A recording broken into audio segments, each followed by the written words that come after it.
esta cita. Muy bien. El hombre bueno del buen tesoro de su corazón saca lo bueno, y el hombre malo del mal tesoro de su corazón saca lo malo. Y termina la última frase, y esta es en la que me quiero centrar ahorita. Es, porque de la abundancia del corazón, ¿qué? Habla la boca. O sea, de lo que más hablas es de lo que más hay en tu corazón. De la información que más metes dentro de ti, eso es de lo que más hablas. ¿Sí o no? Por ejemplo, yo lo he dicho y he puesto este ejemplo en otras predicaciones con ustedes, pero yo he visto el comportamiento de una persona que siempre ve noticias en la mañana. La manera de iniciar una plática en la mañana es, ¿supiste que mataron a 3? Tú llegas y, hey, buenos días, ¿cómo estás? Mataron a 3 ahorita en Malpaso. Y tú dices, ay, caray, ya se puso el día. Y luego, no, sí, y en Bashini. Y empezamos con información que no es mentira. ¿Estás de acuerdo conmigo? Pero qué importante que lo que llenemos nuestro corazón, eso sea la razón de nuestra plática. Y mi pregunta es si las personas que platican contigo disfrutan de esa plática. Porque hay personas con las cuales tú platicas y dices, esta persona es muy negativa. Todo le ve con un filtro negativo. ¿Sí me explico? Entonces, mi pregunta es, ¿cómo te considera la gente con la que se sienta o te sientas a tomar un café? ¿Eres más positivo que negativo o de qué hablas? ¿Cuál es el 80% de tu plática? Y tiene que ver esta cita que nos dice, de lo que más hay en tu corazón, es de lo que más habla tu boca y de lo que más tus pensamientos se nutren. ¿Estás de acuerdo conmigo? ¿Cuántos de aquí han visto series? Levánteme su mano en Netflix.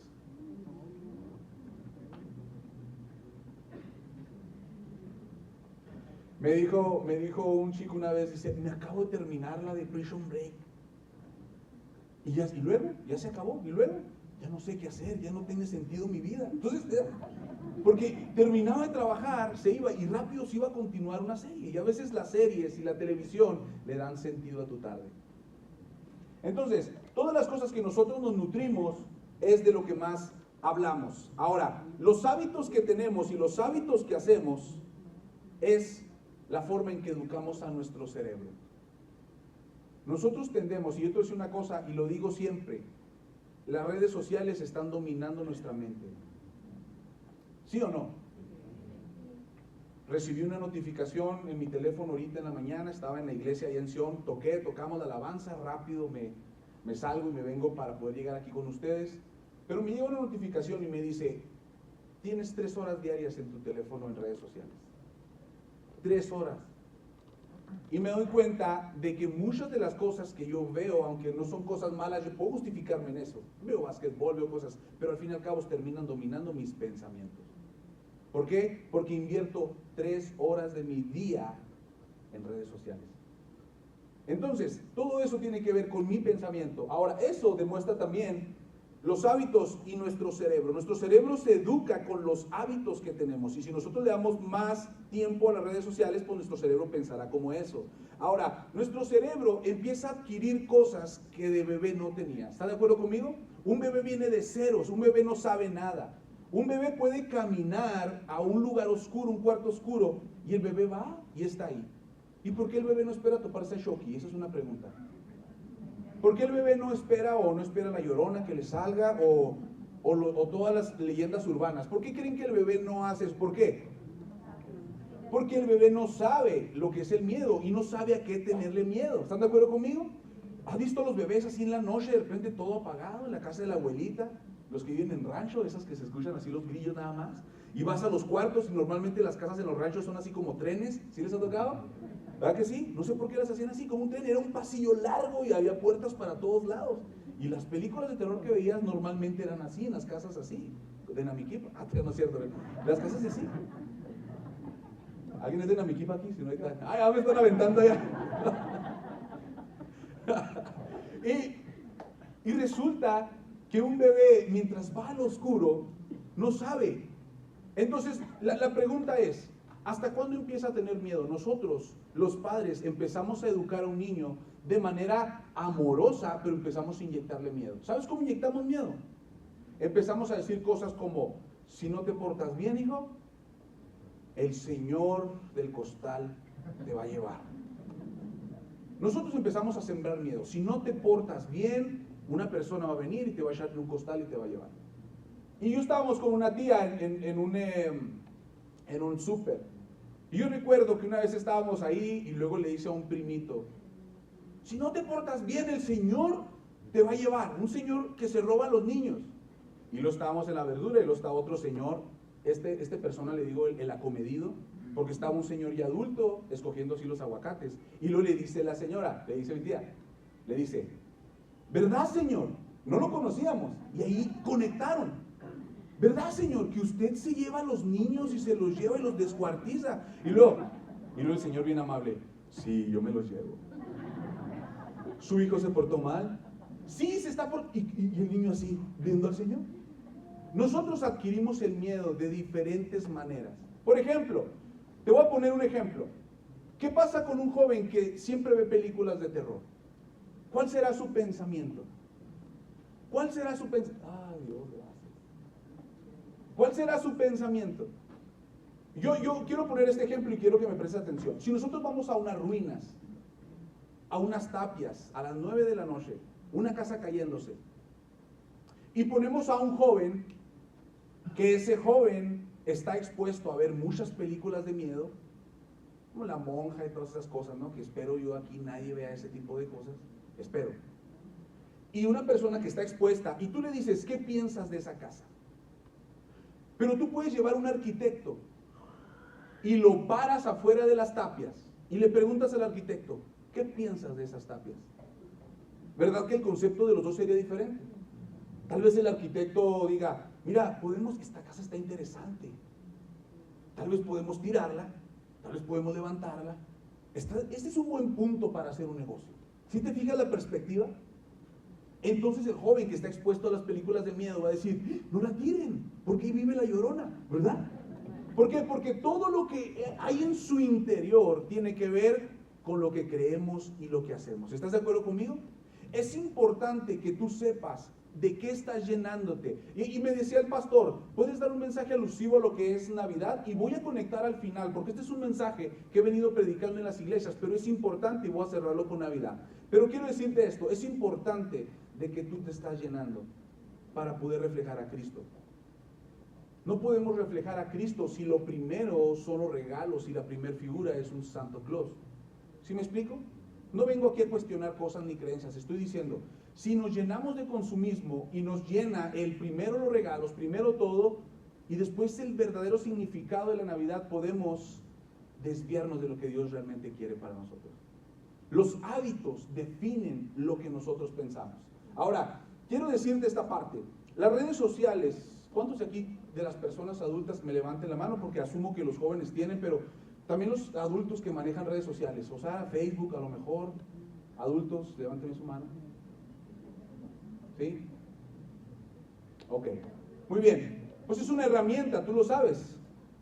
Se acabó la publicidad que antes pagábamos, ¿verdad? Había un congreso de jóvenes y lo que hacíamos es que pagábamos a Beltrán Montes, pagábamos a las radiodifusoras para que pudieran. Ahorita prácticamente toda la publicidad y toda la conexión que tenemos es a través de redes sociales. Quiero platicarte nomás este ejemplo. Redes sociales antes de por sí se crearon porque producen un vicio. Fue tan exitosa las redes sociales porque nos mantienen pegados ahí. Pero antes, los que se acuerdan de las redes sociales, en el muro de Facebook o en cualquier red social, tú ibas navegando en el Facebook, ibas avanzando, y llegó un momento donde decía, terminó. Había una leyenda donde le hacías y ya no podías seguir avanzando. ¿Sí se acuerdan de eso? Ya no podías, y decías una palabra como, ya me terminé el Facebook, ya me lo terminé. O sea, ya no había nada más que ver. Entonces, a una persona que se llama Asa Raskin, es un informático que desarrolló esta técnica que se llama el scroll infinito. El scroll infinito es algo que tú puedes seguir en las redes sociales y tienen el algoritmo y la funcionalidad de que sigas infinita información. ¿Sí? ¿Sí estamos en la misma sintonía? Si tú te metes en una red social como Facebook, ya tú le das y apareces ahí a redes sociales, ¿no? Te vas hasta el 2012, 2009 y ya donde se acabó Facebook, ¿va? Y empiezas a ver tus publicaciones, te vas hasta el Facebook de Hitler y empiezas a ir hasta 1900, no es cierto, ya ahí se acaba, ¿no? Pero a la información que Facebook arroja, ellos inventaron esta parte que se llama, esta función que se llama scroll infinito, que tú puedes estar dándole hacia arriba, TikTok, Instagram y las redes sociales. Pero el problema es que esta función ha hecho que nuestro cerebro se dañe tanto. Esta función ha hecho que nuestro cerebro adquiera un hábito que se llama brincar. Por eso se llama skip. Porque estamos aventando información. Y está dañando tanto nuestro cerebro. ¿Por qué? Porque las redes sociales hacen que nosotros en nuestro cerebro perdamos una cosa que se llama empatía y sensibilidad. Porque hablamos de la muerte como un dato. ¿Sí les ha pasado? Que hemos sentido como que mataron a 6, mataron a 8 y fueron esto, y como que lo vemos más como un dato que algo que nos mueve el corazón. Porque el exceso de información nos hace que dejemos de tener empatía y que nos duela en el corazón. Yo esto lo he dicho, y yo cuando estábamos chicos, yo recuerdo cuando nos quedamos con Nico y Pedro en la junta, yo tendría unos 9 años, siempre tenían a Beltrán Montes en las noticias. Y no había redes sociales, obviamente, solamente el periódico y la radio. Y recuerdo que cuando escuchaba y decían de repente, mataron a uno, realmente yo recuerdo esta parte que a mí me dolía en mi corazón. Me dolía que hubiera muerto una persona. Pero ¿sabes qué me produce ahora? Escúchame, ¿sabes qué me produce ahora? Después de tanta información, a veces decimos, no, sí, de seguro andaban mal. Y esa es la justificación que tenemos para no entrar en una iglesia que le duele lo que nuestra sociedad está pasando. Y eso tiene que ver mucho las redes sociales. ¿Estás de acuerdo conmigo? El scroll infinito hace que nuestro cerebro adquiera un comportamiento automático que nuestro cerebro entiende como que algo que te aburre, te lo brincas. Y es un video y tú dices, está interesante lo que está hablando, pero le picas ahí y es de 3 minutos. ¿Y qué es lo que haces? No, me brinco. Y no aguantamos tanta información. Por eso es más difícil ser comunicador, por eso es difícil venir a los estudios. ¿Por qué? Porque nuestro cerebro está educado a que si algo no nos divierte, rápido lo desechamos. Por eso la iglesia carece de grupos de jóvenes.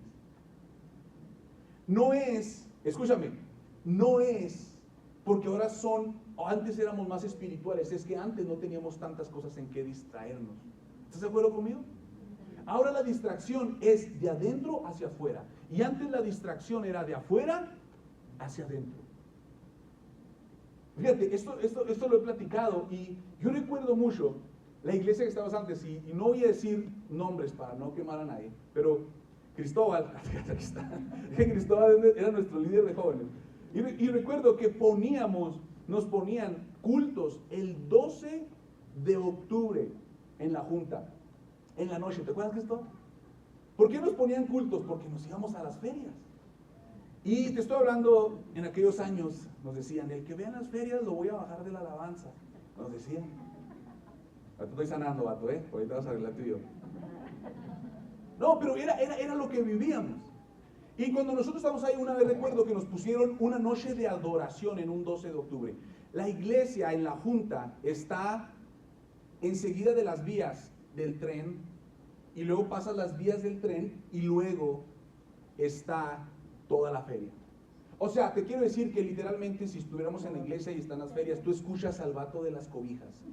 O sea, ¿sí me explico? Estábamos en una velada y la iglesia nos ponía la velada para que nosotros no nos fuéramos, pero había una distracción. Yo recuerdo una vez estando ahí y estábamos cantando, no sé, tu fidelidad, y tú mientras querías estar metido, una voz. Y le llevamos una, y le llevamos otra, y llévesela del tigre,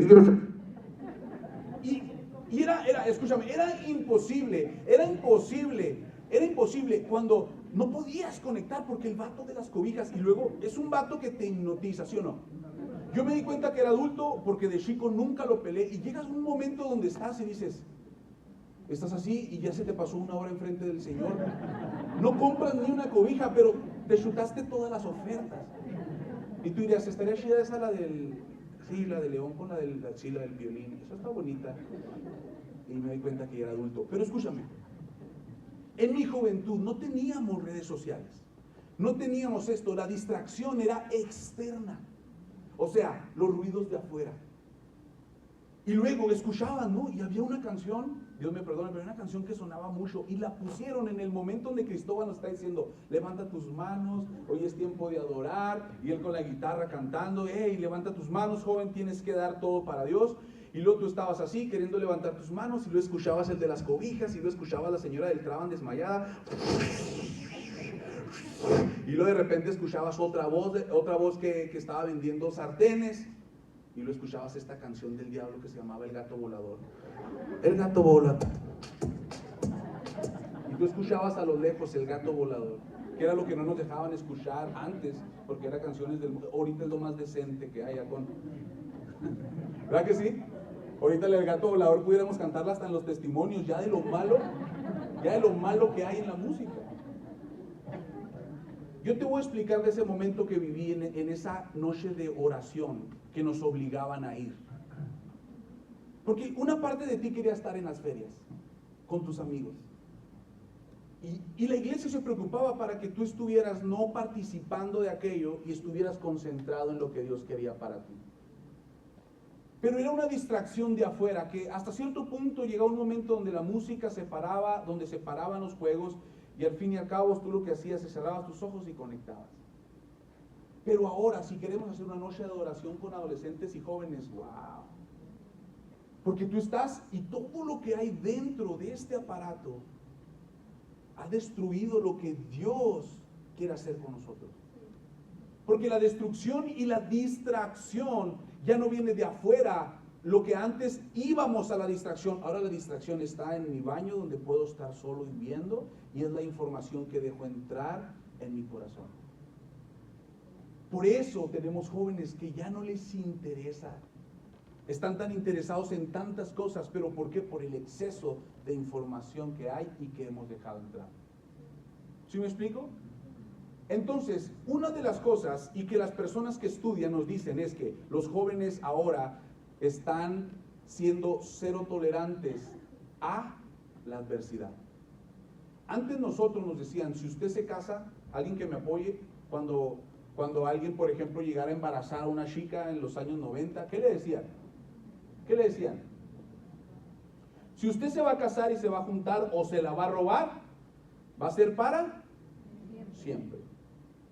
Yo estoy de acuerdo de que había violencia y lo que sea, pero estoy hablando de esta nueva generación, escúchenme, de jóvenes que ya no saben tolerar la frustración. ¿Y sabes qué tiene que, o sea, quién tiene la culpa? Es las redes sociales nos educan a que nuestra práctica en la vida sea lo mismo que hacemos en las redes sociales. Si algo me aburre, ¿qué es lo que hago? Le doy para arriba. Si algo me aburre, le doy para arriba. Si algo me aburre, le doy para arriba. Y cuando uno llega a casarse al matrimonio y se termina la luna de miel y empezamos a conocernos realmente, ¿qué pasa ahí? ¿Qué pasa en los momentos de crisis en los matrimonios? ¿Qué pasa? Tienes dos pensamientos y seamos honestos. Uno, el primero que viene es, me quiero ir de aquí. Seamos honestos. Pero nosotros sabemos que hay algo que nos hace permanecer. El matrimonio es algo que forma tu carácter, porque es pelearte todos los días. ¿Sí o no? Aquí casi no se pelean, gracias a Dios. Pero nos peleamos por esto. Yo le he dicho a mi esposa. Me dice mi esposa, está sentada, y luego yo me estoy acostando, me acuesto, prendo la tele, y luego me dice mi esposa, ¿me traes agua? Y yo le dije, sí. 1, 2, y apenas me voy a levantar, me dice, voy yo. Y le dije, me estaba levantando. Y cosas como esa nos hacen tener fricción todos los días. Y mi esposa es lo mejor que me ha pasado, pero está forjando mi carácter todos los días. Los nuevos chicos que se casan, en el momento en que llega la crisis en el matrimonio, lo que quieren es brincar de capítulo. Porque están educando su cabeza con cualquier cosa que te aburra, déjala. Y nos hemos olvidado de los procesos. Y si Dios nos ha enseñado en la Biblia, usted cuando la lee, se da cuenta de que todos los grandes hombres de Dios pasaron por procesos. Y nosotros los que estamos ya de 30 años, 35 para arriba, somos la última generación que va a saber lo que es vivir sin tecnología y vivir con tecnología. Entonces somos responsables de que ahorita usted, si tiene 40, 50, 60, 70, empecemos a enseñar a las nuevas generaciones cómo fue, cómo es y cómo Dios puede agarrar lo bueno que también esta generación está teniendo, también lo bueno de la generación antigua, y juntarlos y poder ver a un Dios que nos enseña a pasar procesos pero con libertad. ¿Está de acuerdo conmigo? ¿Sí está de acuerdo conmigo? Entonces, lo único que quiero decir con esto es de que los problemas, el problema de todo esto no es la información, sino los hábitos que producen, sino brincar al siguiente episodio cuando todo se pone difícil.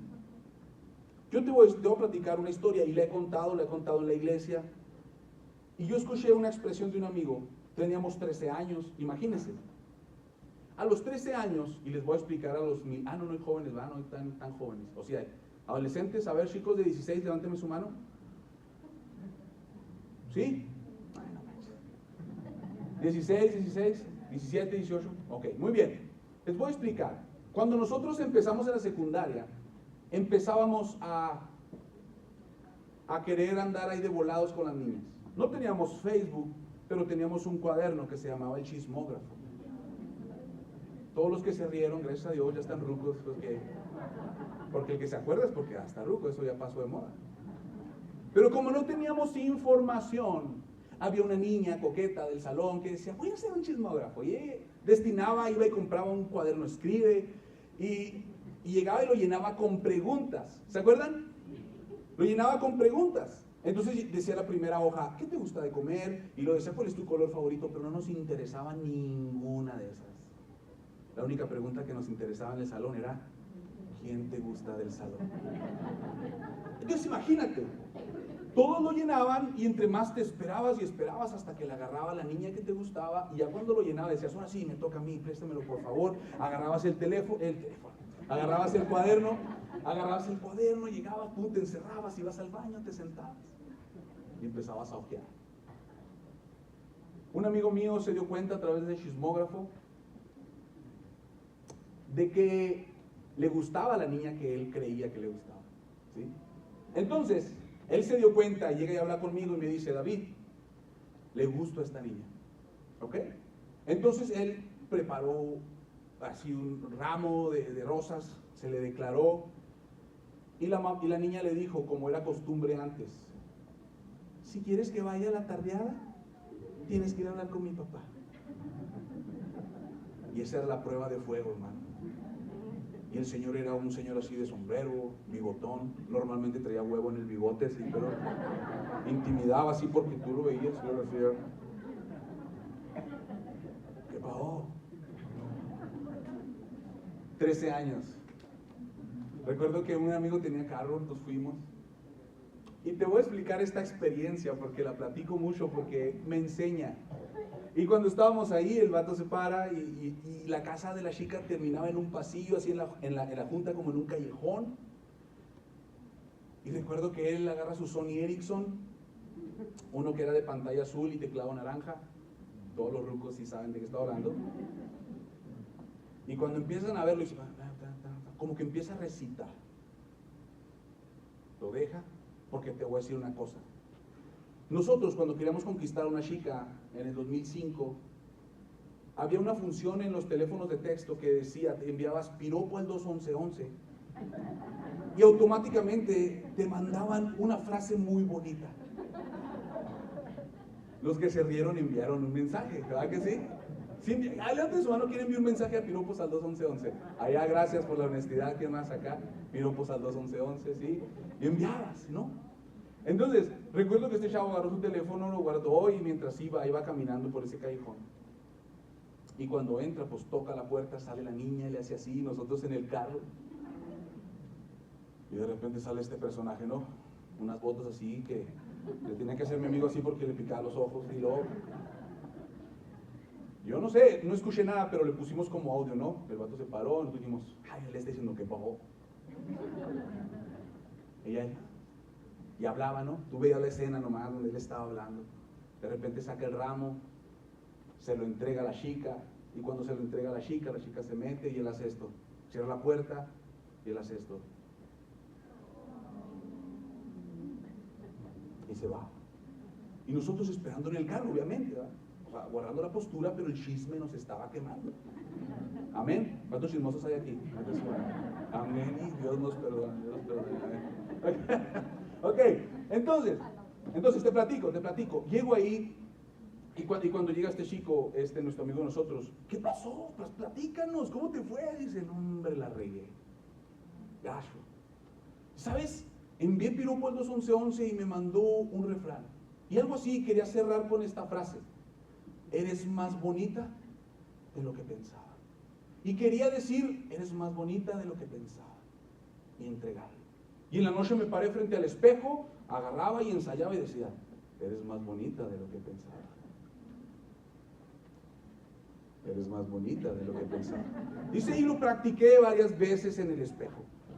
Cuando llego y sale este señor que pretendo que sea mi suegro, sale con un bigote intimidador, dice así, sus botas, dice, y me puse nervioso, empecé a sudar, y mientras estaba ahí, quiero cerrar con la frase, le doy las flores y le digo, pensé que eras más bonita.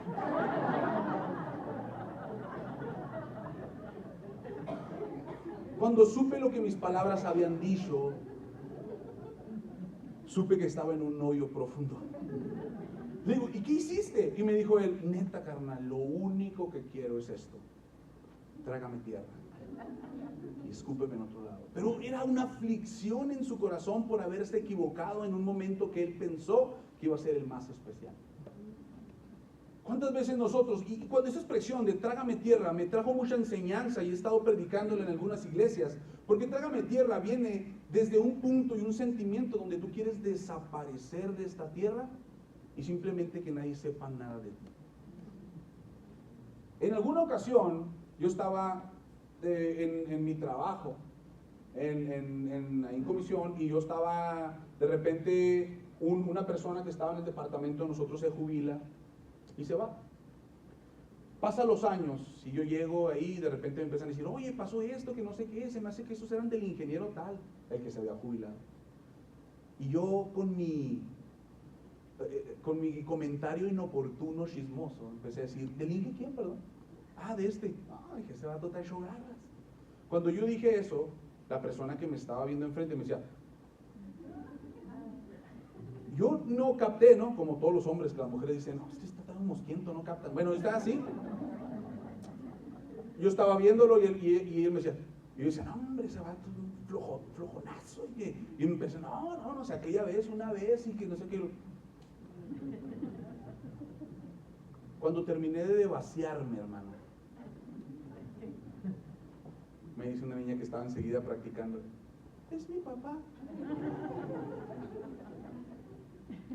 Y en ese momento yo lo decir, yo dije, no, es un ingeniero muy, muy bueno, de hecho tiene cualidad. Sentí tanta vergüenza. No sé si alguna vez lo han cachado hablando de alguien. Y a mí me pasó. Y yo recuerdo que le había dicho en ese momento pensé esta misma frase que mi amigo pensó, trágame tierra. Y el trágame tierra tiene que ver conectándolo con la idea de que a veces queremos desaparecer. Sí sabe que las personas que son alcohólicas tienen historias tremendas. Nosotros estamos en el polideportivo, Mayra y yo, de repente me dijo, vamos a salir, y nos paramos en el polideportivo. Y de repente llega un señor y nos empieza a decir, oiga, pues deme un peso, que no he comido, y empezó a pedirnos limosna. Y Mayra, pues yo buscando así un peso, ¿no? Ya para que nos dejara en paz, le dije, no, pues déjame busco, ¿no? Y empecé a buscar. Y en eso Mayra le dice, oiga, pero pues usted está bien fuerte para trabajar. Y yo digo, ya. Yo acá como que, ¿qué estás diciendo, va? No, en serio, le digo en serio. No, sí, ¿verdad? Oiga, decía, sí, ¿verdad? Sí, usted está bien fuerte para trabajar. ¿Por qué no se dedica a trabajar? Y dice, ¿sabe? Déjame le platico. Hombre, y el vato se sentó en la banqueta y empezó a platicar con Mayra de aquel lado. El caso es que nos empieza a platicar y nos dice que tenía 3 semanas en la calle tomando. Dice, hace un tiempo yo estaba en Estados Unidos y me voy. Y empiezo a trabajar y yo mandaba dinero, y cuando regresé de Estados Unidos vine de sorpresa y encontré que mi esposa tenía un amante. Eso me rompió el corazón. Y desde ahí quiero morir. Cuando él empieza a platicarnos eso, tú entiendes por qué él está metido en el alcoholismo. Porque la gente hoy en día no sabe cómo traducir su dolor y lo que hace es que busca las cosas que nos sacan de esta realidad. Porque no nos enseñan, y más los jóvenes de hoy en día, no nos enseñan a enfrentar la adversidad. Y más todavía las redes sociales, más todavía que dejamos de conectarnos unos a otros. Porque ¿qué es el celular en las familias? Ahora en Navidad, estamos todos juntos en la mesa, pero todos estamos hablando entre nosotros, pero a través de un grupo de WhatsApp. ¿Sí o no? Dejamos de tener conexión ojos con ojos. Dejamos de hablar y de expresarnos y de ver los sentimientos que la cara produce. Porque es más fácil conectar con gente a través de un dispositivo electrónico que verlo a los ojos. Y hemos dejado de saber cómo conectar con la gente. Y lo único que quiero decir es esto, es que mucha gente hoy en día se está entregando a las drogas. ¿Sabes por qué? Por situaciones difíciles en su vida. Si tú platicas con alguien te darás cuenta de que está pasando cosas tan tremendas en su vida. Que tú dices, wow, qué increíble, ¿con qué razón te fuiste a las drogas? Y no lo justifico, porque nuestra tarea como iglesia es enseñarles a un Jesús que ha pasado los procesos más difíciles. Y para eso quiero que vayamos ya a la parte final. Necesito apurarme, ya quedan 2 minutos. Va. Marcos 14:34, por favor.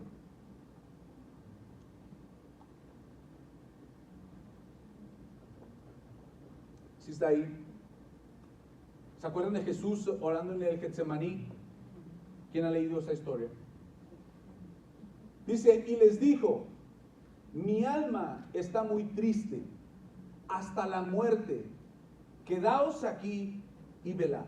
Y esta parte me muestra a un Jesús que aunque es 100% Dios, también es 100% humano. Y que en su humanidad, en este momento, Él sabe lo que venía en las próximas horas. ¿Está de acuerdo conmigo? Él sabía la tortura que venía a su cuerpo físico.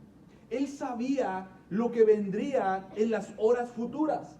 O sea, Jesús no lo agarraron desapercibido. Él, desde el principio, ¿verdad? Desde el principio del tiempo, Él sabía que vendría y nos iba a volver a redimir a través de su muerte. Entonces, Él venía con una misión. ¿Cuál era? Morir por nosotros, para volver a recuperarnos. Y Jesús, dentro de todo eso, lo que Él hizo, Él en este momento está tan afligido que dice, mi alma está muy triste hasta la muerte. ¿Cuántos de ustedes se han sentido así en algún momento en su vida? Levánteme su mano, por favor, porque yo sí. Y nos hemos sentido tan afligidos que hemos dicho, prefiero estar muerto. Y lo he dicho, y tengo toda mi vida en la iglesia. Hermano, usted debe de hablar de fe, debe de hablar de esperanza siempre. Hay momentos donde tu boca solo suelta estas palabras, quiero estar muerto. Y cuando Jesús nos permite ver la vulnerabilidad de Él, no es para ver qué tan débil era, sino más bien al revés, para ver qué tan fuerte Él era. Y esto me fascina, porque yo quiero que vayamos aquí a la Reina Valera.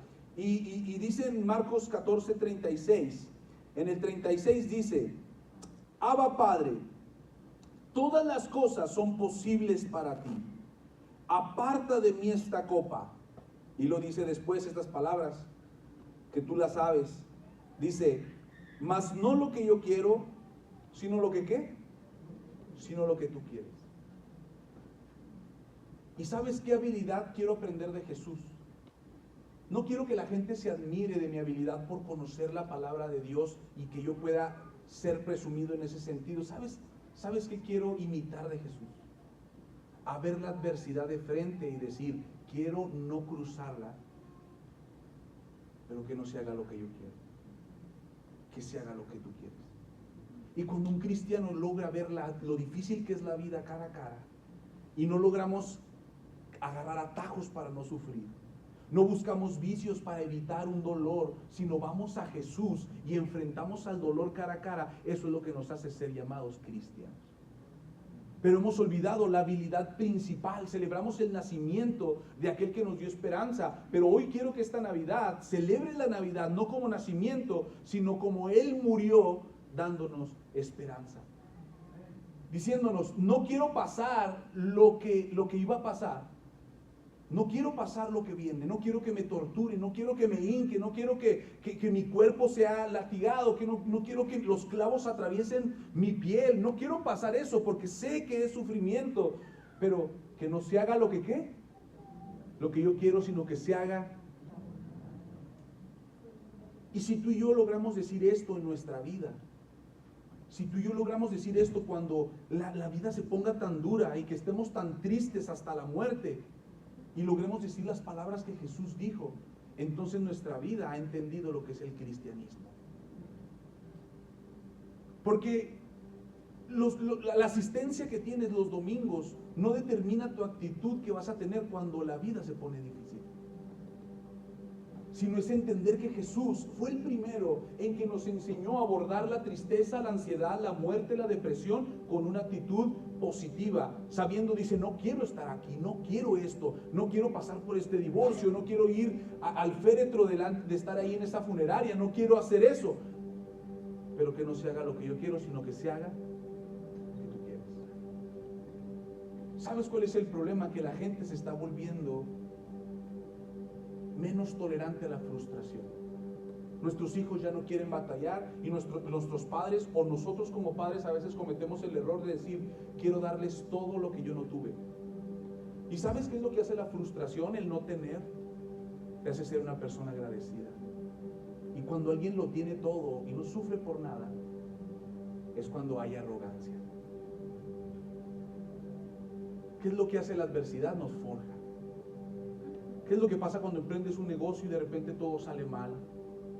Porque cuando todos en la prosperidad celebramos, todos podemos estar ahí, pero ¿qué pasa en la adversidad? Cuando queremos que ya pase y todos queremos pasar esos momentos agrios en el hospital, en urgencias, mientras estamos canalizados y decir, ¿a qué hora llegará mi día en que salga de aquí?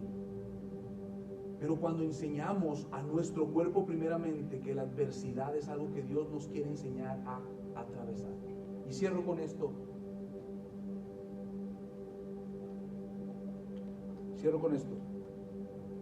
Yo tenía 18 años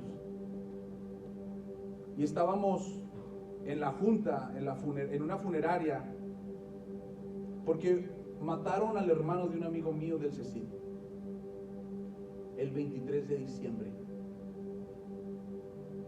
Yo no sé si alguno de ustedes ha estado la mera Navidad en una funeraria,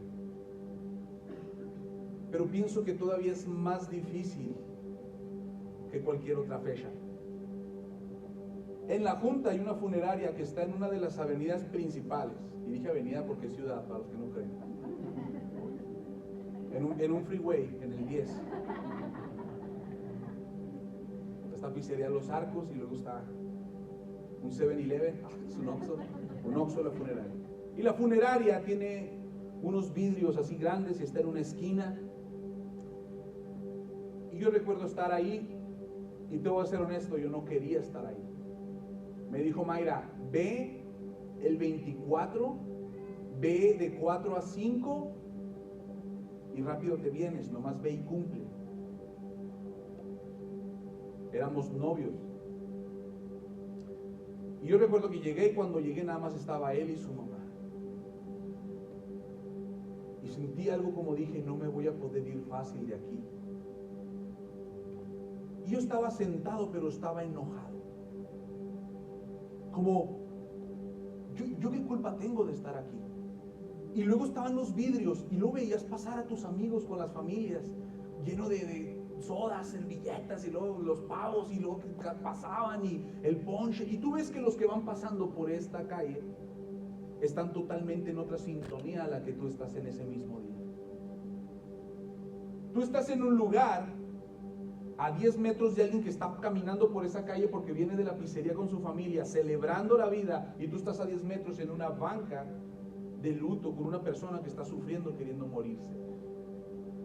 El que tú vayas a pasar una temporada en familia, si es que la tienes, hay personas que hoy se quieren morir y que no quieren pasar Navidad, porque Navidad les vuelve a recordar lo difícil que ha sido la vida.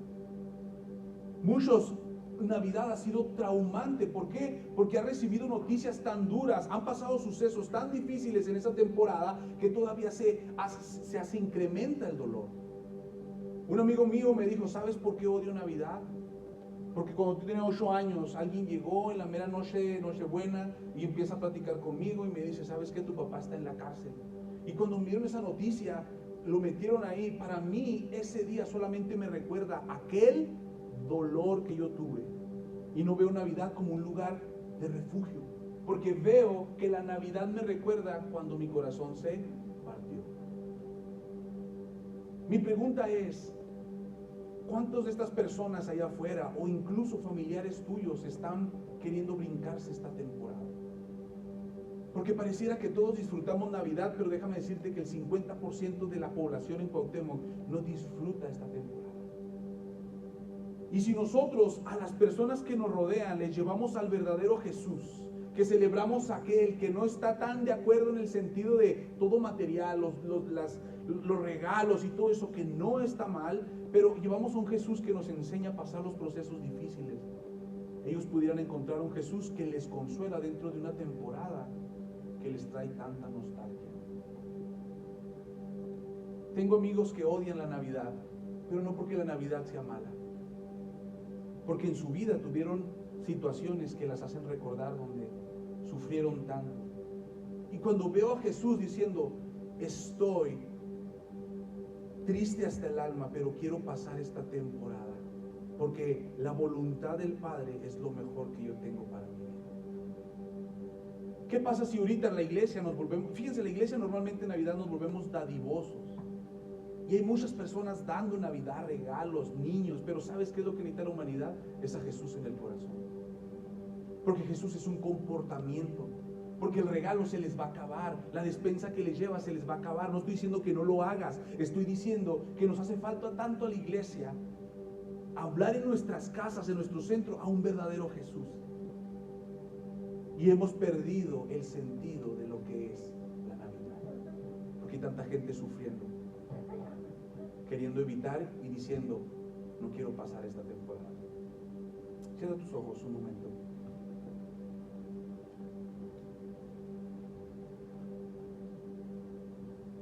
Hay dos cosas que yo quiero que hagas hoy. Una, des gracias por lo que tienes. ¿Sabes cómo podemos honrar a Dios en esta temporada? Dando gracias por lo que Dios nos permite. Enseñándole a tus hijos que tenemos lo que necesitamos, no lo que queremos, tenemos lo que necesitamos. Y Dios es un Dios experto en darnos lo que necesitamos. Pero nuestra ambición de querer tener más, de que quiero más, nos ha hecho estar en conflicto con lo que Dios quiere para nosotros. Seamos una iglesia agradecida, seamos una iglesia que sabe que hay gente que está pasando por un trauma en esta temporada, que no todos la pasan bien, que no todos la pasan bien.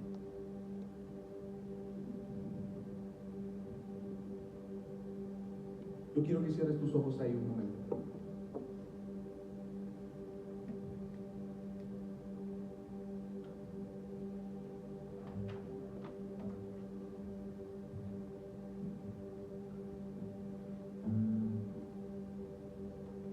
Y para terminar, usted que se puede orar por alguien que tienes enseguida.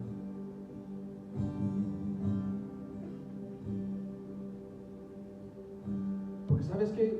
Somos personas que a veces ponemos máscaras y fingimos que todo está bien, pero hay ansiedad, hay tristeza en el corazón. Señor, queremos ser como tú. Queremos que entendamos el verdadero sentido de lo que es Navidad. Está cayendo aquí.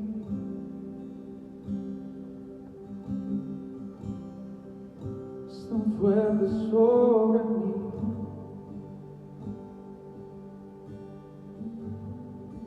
Mis manos levantaré